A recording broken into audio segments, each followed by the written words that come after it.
Smart FM. Smart Career. Halo, selamat datang kembali di Smart Inspiration, kanal Smart Career. Saya Uli Manalu dengan teman ngobrol kita di hari ini.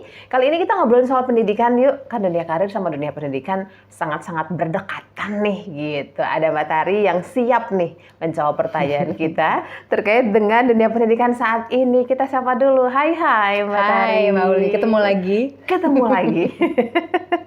Narasumber kita kali ini psikolog dan pendidik Tari Sanjoyo, ngomongin soal pendidikan, juga masalah atau hal-hal mengenai keluarga, terus juga anak. Udah selesai udah ya kalau ngomong sama Mbak Tari ya. Kali ini kita ngomongin soal pendidikan nih, Ya. Mbak Tari.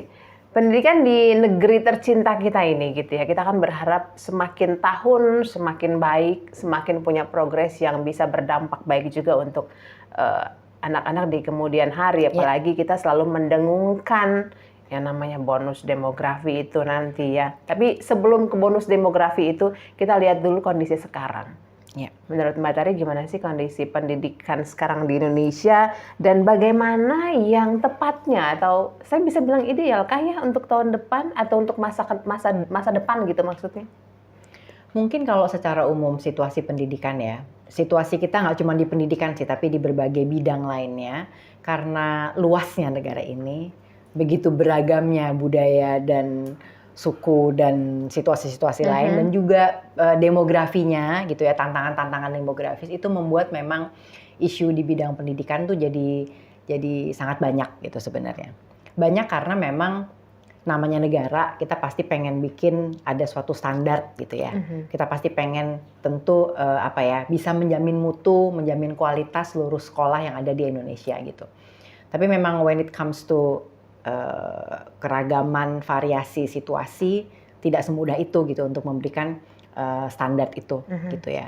Standar sekolah yang baik di kota A beda dengan kota B, atau provinsi A, provinsi B, kota besar, kota kecil, di pinggiran dan lain-lain.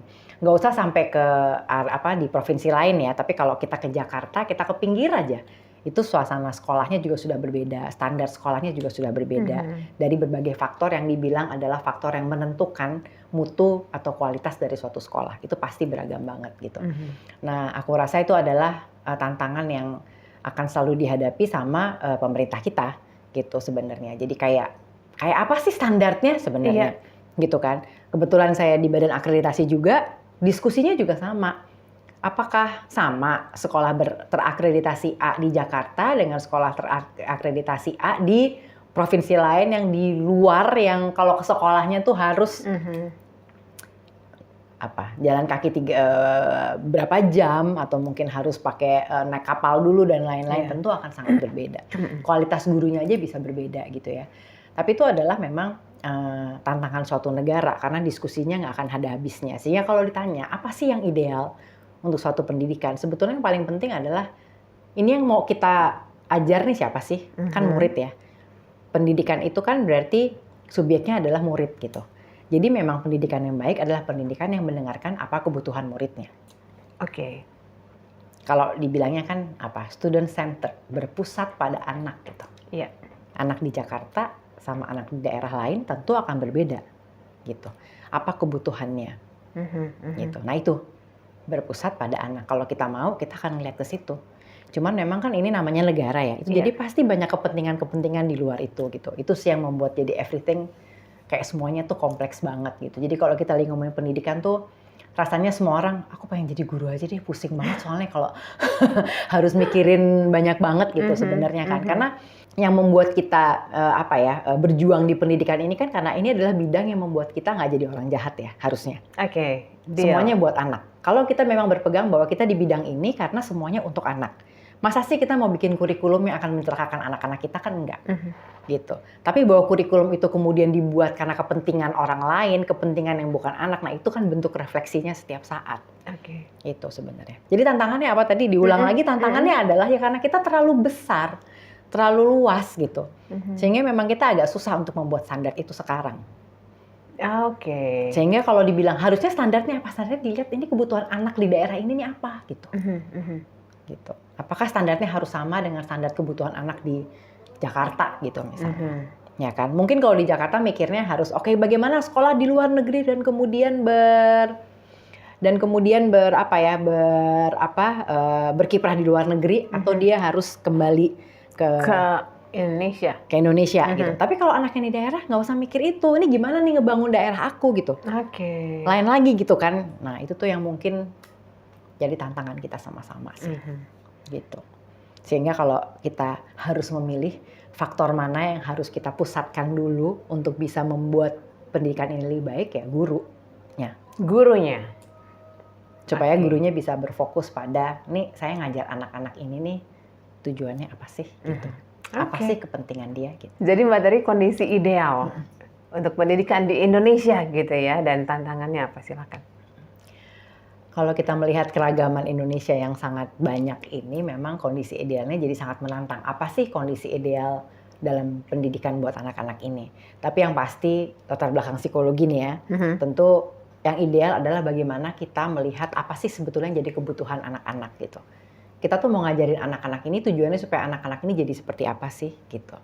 Kalau sekarang istilahnya kan student centered, berpusat pada anak. Apa yang dibutuhkan sama anak ini gitu. Secara unik, secara khusus. Kemudian dilihat dalam konteks sosialnya gitu. Kayak misalnya anak-anak di kota besar gitu. Mungkin sekarang harus disiapkan untuk bisa berkompetisi secara global gitu, harus bisa bersaing sama anak-anak di luar negeri dan lain-lain gitu. Apakah anak-anak daerah juga memerlukan hal yang sama? Mungkin, tapi tujuannya kayak bagaimana ngebangun daerah ini supaya lebih bisa swadaya, supaya lebih bisa berkembang gitu kan.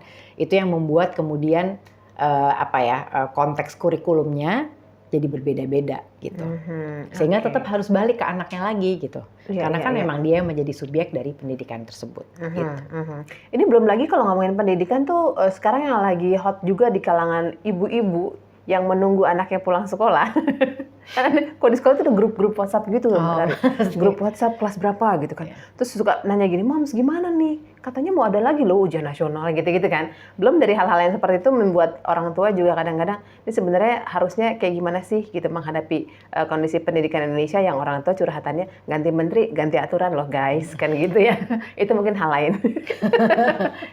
Ganti menteri, ganti aturan mungkin itu hal lain ya. Tapi ya nanti kita bicarakan seperti hal itu dengan narasumber yang lain mungkin ya supaya lebih tepat lagi. Nah Mbak Tari, kalau sekarang ada yang bilang apa wajib sekolah, peraturan wajib sekolah, wajib belajar 9 tahun gitu ya. Sebenarnya dari sisi waktu atau durasi yang kita berikan kepada anak-anak di bangku sekolah gitu ya, lebih penting durasinya kah, lebih penting kontennya kah, gimana tuh? Bisa dua-duanya gitu ya. Karena kalau kita ngomong pendidikan dasar ya berarti sampai pendidikan dasar itu selesai gitu ya. Pendidikan dasar, lalu setelah pendidikan dasar apa? Pendidikan menengah gitu kan. Pendidikan menengah itu sampai SMA berarti kan. Kalau tadi ngomong pendidikan dasar itu berarti sampai SMP ya. SD SMP. 9 tahun tuh ya SD SMP kan gitu. Setelah itu masuk ke pendidikan menengah atas gitu kan sebenarnya.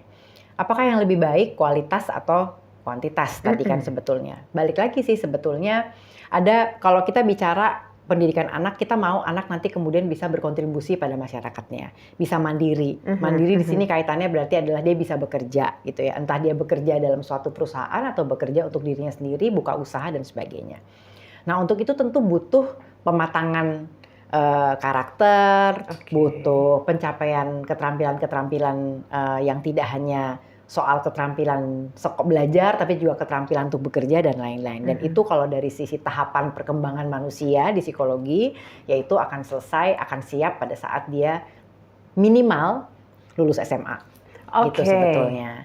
Karena lulus SMA itu kan ya berarti apa? Dia sudah punya istilahnya kalau buat anak-anak kan punya KTP, punya SIM gitu. Tapi dari usia 17 tahun tuh apa sih yang dicapai oleh seorang anak? Yang dicapai seorang anak adalah bahwa dia sudah punya identitas diri.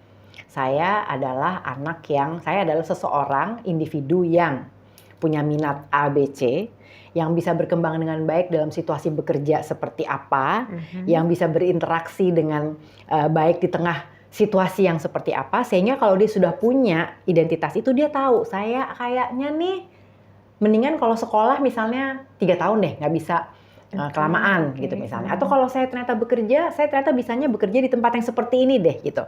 Untuk bisa punya bayangan seperti itu, dia harus menyelesaikan dulu tahapan perkembangannya. di usia remaja itu. Oke. Karena kalau enggak ya bisa aja, tapi dia akan mencoba berbagai macam karir, berpindah-pindah karena dia nggak tahu sebetulnya apa sih yang membuat saya bisa mengembangkan the best version of myself gitu sebetulnya. Dan itu tugas perkembangan anak di remaja. Makanya sekarang yang lagi marak itu adalah bagaimana anak-anak di SMA, walaupun dia bukan di SMK, dia punya kesempatan buat magang. Iya. Magang itu tuh magang sebelum kerja tuh sepenting pacaran sebelum menikah gitu. Sepenting itu. Karena kita jadi tahu, oh jadi kalau magang, nggak cocok deh gue di tempat kerja seperti ini gitu. Nggak cocok nih gue sama atasan yang seperti ini. Dia tahu dari mana? Kecuali kalau dia magang. Oh iya. Bener-bener magang gitu ya. Jadi magang yang bener-bener magang ya, bikin project. Jadi bukan sekedar kayak bikin kopi atau fotokopi, tapi magang yang bener-bener dia dapat suatu project sesuai kemampuan dia, bikin apa misalnya social media planner gitu, bikinin slide presentasinya bos-bos gitu misalnya, mencoba menyusun daftar pertanyaan, bisa macam-macam gitu. Kita lihat aja gitu. Atau misalnya kayak membuat SOP gitu, itu juga bisa dilakukan. Jadi situ dia mulai ngeliat, oh di lingkungan seperti ini saya akan berkembang dengan baik gitu. Oh negosiasi tuh kayak gini caranya gitu ya. Gitu. Jadi itu sama pentingnya. Habis itu dia baru, oke, saya akan mencari kerja di tempat yang seperti apa. Gitu. Penting banget ternyata. Kadang-kadang Magang kita itu mikirnya penting. magang, ya paling nanti di sana. Tapi itu juga karena perubahan zaman ya. Oh iya. Perubahan karakter generasi. Generasi yang sekarang itu lebih cepat ingin bisa menghasilkan uang dibandingkan sama generasi sebelumnya. Betul. Gitu. Setuju. Oke, baiklah. Berarti kalau ngomongin soal dunia pendidikan, Smart Listener, seperti apa idealnya di Indonesia? Banyak hal yang perlu diperhatikan juga, mulai dari besarnya memang kita punya negara ini, lalu juga bagaimana anak-anak itu menjadi fokus daripada dunia pendidikan, itu yang paling penting. Dan jangan lupa mengenai durasi waktu mereka belajar, ternyata mereka punya kesiapan secara psikologi juga di situ. Selain mereka punya juga kuantitas apa nanti mereka miliki ketika mereka sudah ada pada taraf usia tertentu. Ya. Mbak Tari, thank you banget loh. Sama-sama. Untuk informasinya. Singkat, padat, jelas. Semoga ini bisa membuat kita semakin jeli lagi melihat seperti apa sih pendidikan untuk anak-anak kita yang cocok. Saya boleh tekankan sekali lagi ya, fokusnya pada anak kita sendiri. Sampai jumpa. Smart FM. Smart Career. Make your future better.